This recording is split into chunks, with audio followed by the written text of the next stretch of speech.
ஆன்மீக நண்பர்கள் அனைவருக்கும் அன்பு கலந்த வணக்கங்கள். இன்றைக்கு நாங்கள் ஆன்மீகம் சம்பந்தமான பதிவில் பார்த்தீங்கன்னா, மாடுகளுக்கு காய்ச்சலா வேப்ப மரத்து நிழலில் அருள் தரும் கால்நடை தெய்வத்தை பற்றி தான் நாம் இன்றைக்கு பார்க்க போகிறோம். நம்ம கொங்கு மண்டலத்தில் பார்த்தீங்கன்னா எத்தனையோ வினோதமான வழிபாடுகள் இருக்கு. அதில் ஒன்று தான் கோயம்புத்தூர் செங்காலிப்பாளையத்தில் இருக்கிற அருள்மிக்க கோமாளி ரங்கன், அதாவது அரங்கன் திருக்கோயில்.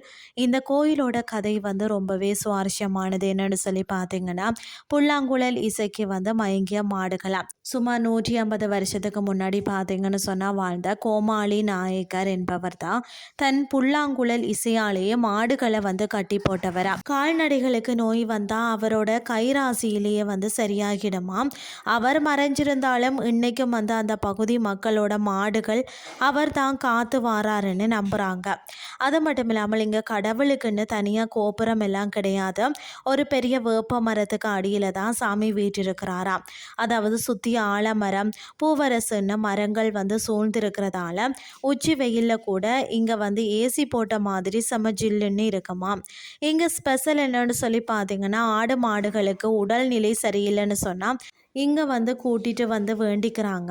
அது மட்டும் இல்லாமல் மாட்டு பொங்கல் அன்றைக்கு இங்கே திருவிழா கலைக்கட்டுமா. பால் பண்ணை வச்சிருக்கிறவங்க, பால் வியாபாரம் செய்கிறவங்க இங்கே சிறப்பாக அபிஷேகம் செய்கிறத ஒரு வழக்கமாகவே வச்சிருக்கிறாங்க. எங்கே இருக்குன்னு சொல்லி பார்த்தீங்கன்னா, கோயம்புத்தூர் செங்காலிப்பாளையத்தில் தான் இருக்கிறது. நடை திறந்திருக்கக்கூடிய நேரம் பார்த்தீங்கன்னா, சனிக்கிழமையில் காலை 9 இருந்து 4 மணி மட்டும், திங்கள் மற்றது வெள்ளிக்கிழமைகளில் மதியம் 1 மணி வரை மட்டுமே திறந்திருக்குமா.